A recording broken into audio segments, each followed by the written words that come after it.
Onion samosa நல்லதா, potato samosa நல்லதா? Tea கடைக்கு போனா இந்த கொஸ்டின் எல்லாருக்கும் வரும். சிலர் சொல்லுவாங்க ஆனியன் சமோசா தான் பெஸ்ட், சிலர் சொல்லுவாங்க பொட்டாட்டோ சமோசா தான் ஒரிஜினல். ஆனா உண்மையிலேயே எது பெட்டர்? முதல்ல ஒரு விஷயம் புரிஞ்சுக்கணும். ஆனியன் சமோசா இருந்தாலும் பொட்டேட்டோ சமோசா இருந்தாலும் ரெண்டும் டீப் ஃப்ரைட் ஸ்நாக் தான். அதாவது மைடா, ஆயில், ஃபில்லிங் இதுதான் பேஸ்.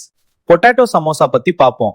இதுல இருக்கும் இன்கிரீடியன்ஸ் உருளைக்கிழங்கு, மசாலா, சில நேரம் பட்டாணி. இதனால டேஸ்ட் ஹெவியா இருக்கும், ஸ்டமக் ஃபுல் ஃபீல் வரும். உருளைக்கிழங்கு கார்போஹைட்ரேட் அதிகம், எனர்ஜி கொடுக்கும். ஆனா டீப் ஃப்ரை பண்றதால கேலரிஸ் அதிகமாகும். ஆனியன் சமோசா ஸ்ட்ரீட் ஃபுட்ல ரொம்ப ஃபேமஸ். இதுல இருக்கும் ஃபில்லிங் வெங்காயம், மசாலா, சில நேரம் கேபேஜ்.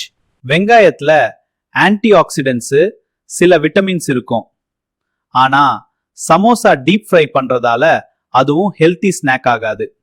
டேஸ்ட் பார்க்கும்போது potato samosa heavy taste, onion samosa light plus crispy feel. Health point of வியூல ரெண்டும் ஒகேஷனல் ஸ்நாக் தான், டெய்லி சாப்பிடும் ஃபுட் இல்ல. சில சிம்பிள் டிப்ஸ்: ஆயில் ட்ரிப்பிங் இல்லாத சூஸ் பண்ணுங்க, ஹாட் ஃப்ரெஷ் சமோசா எடுத்துக்கோங்க, குவான்டிட்டி லிமிட் பண்ணுங்க. அப்படின்னா ஆனியன் சமோசா நல்லதா, பொட்டாட்டோ சமோசா நல்லதா? உண்மை என்னன்னா ரெண்டும் சேம் கேட்டகரி ஸ்நாக். ரெண்டும் சேம் கேட்டகரி ஸ்நாக். சாப்பிடலாமா? ஆமா, ஆனா லிமிட்ல தான். பேலன்ஸ் மெயின்டைன் பண்ணணும்.